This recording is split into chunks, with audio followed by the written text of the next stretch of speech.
hello.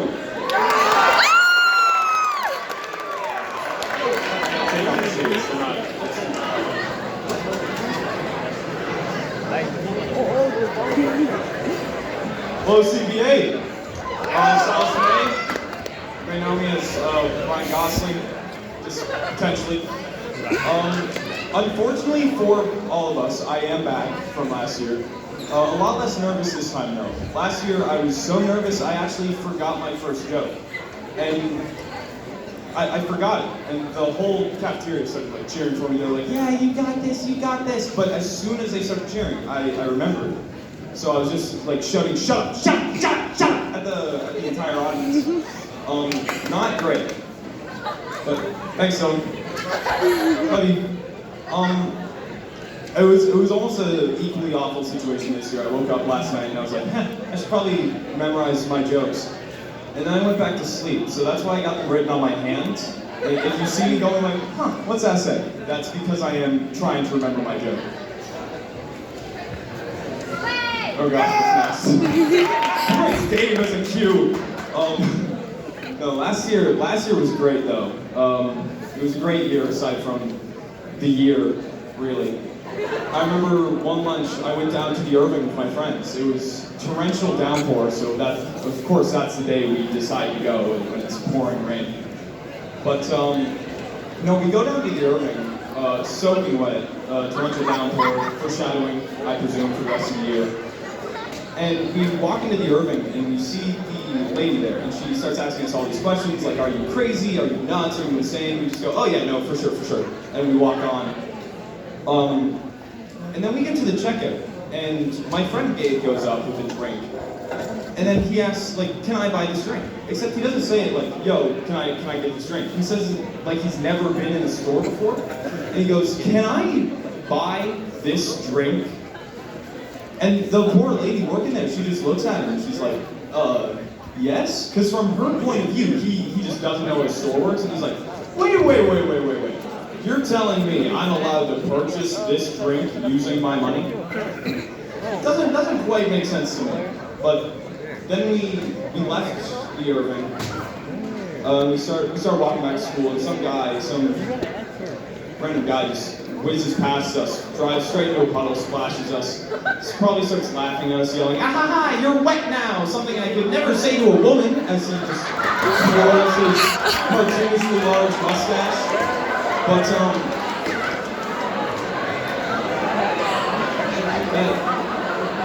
that reminds me actually, when I first started to drive, it was my dad's old Lexus ES30. It was like 2004, it was a nice car, it was so fast, but it was old. So understandably, he told me, I don't want you revving the engine, I don't want you doing any of that bull.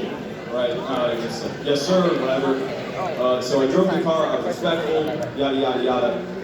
But then it came time for the first time where I drove the Subaru Forester, 2018. It's a very boxy car, pretty big trunk space. And then he told me, I don't want you revving the engine to impress anyone or anything like that. And I looked at him, I looked him dead in the eye. I said, Dad, it's a Subaru Forester. Whose attention am I calling? Soccer moms? Ooh, look at my trunk space. Look at the amount of seats I have to take my kids to practice. Sorry to any soccer moms in the audience that take offense, but like, what am I, like, I'm not bragging about driving around in the Subaru Forester. They actually told me, they told me before I did this, the one rule is I couldn't make anyone feel attacked. Like, I couldn't make anyone feel attacked. So my solution was just make fun of rich people, because what's a rich person going to do? It's not like Trump's going to watch this and he's going to go, oh my gosh, this kid, he was so mean. This kid, he was just brutal on stage. He was like a debate with Joe. This kid was vile.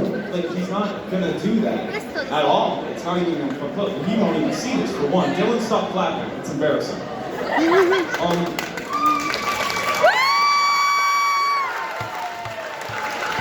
Actually, sing that coming. Every guy, I don't know if you know this, but every guy in the audience definitely does. Every single guy has that one impression that Like anytime someone's like, do an impression, they'll go to it and they'll nail it. Obviously mine's not Trump, you heard whatever that was. My Mike Tyson even was. It doesn't mean what it is. If he wouldn't, he'd probably bite my squam 50 deal off. But no, my bread and butter, my pièce de resistance, someone might say, is Kermit the Frog. If you know me, you know my Kermit's unmatched. Sometimes I'll just slip in and out of the Kermit, like I'll forget my own voices. Kermit the Frog's voice.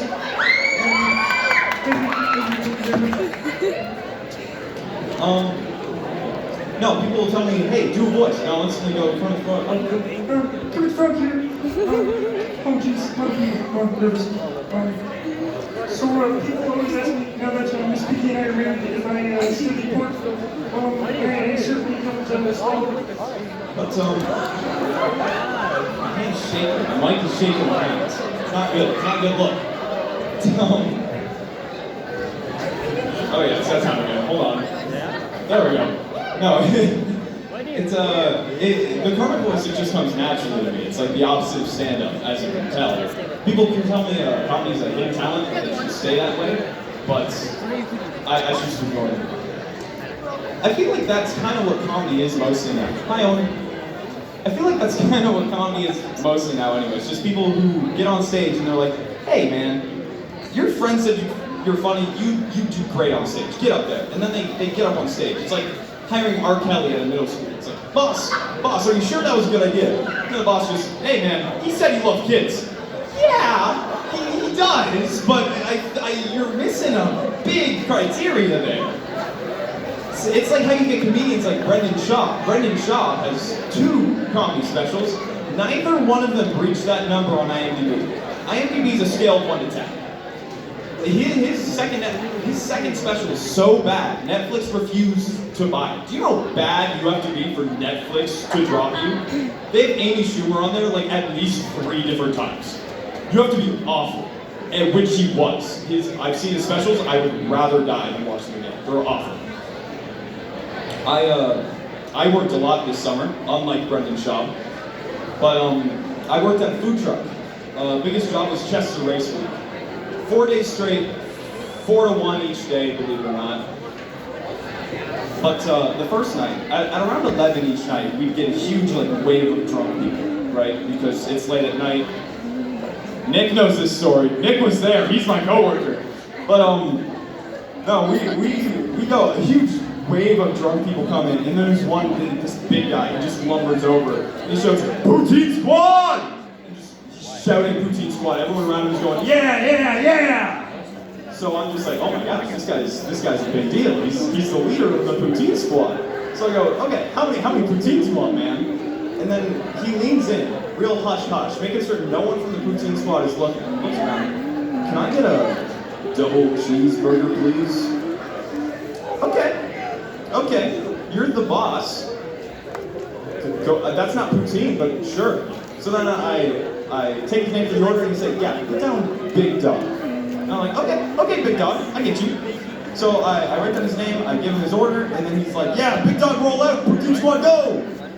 And we just, he leaves and he promises to come back for some poutine. About an hour later, he comes back with a short friend, tiny little friend, and he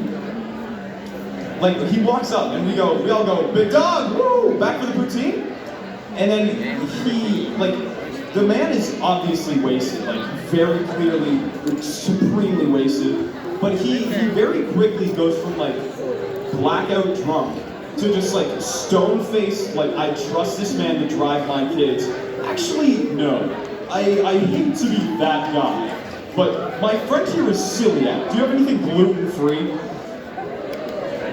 Yeah, Big Dog, we do, but I'm starting to think there's a bigger issue here. Do you even like poutine? For the leader of the Poutine Squad, there were 2 times where you had the opportunity to order poutine and then you didn't. Is there a bigger underlying issue here? Are you in trouble? Is the Poutine Squad bad people? Do you need help? Think twice, Big Dog. I have another joke. I do not. Thank you, CPA.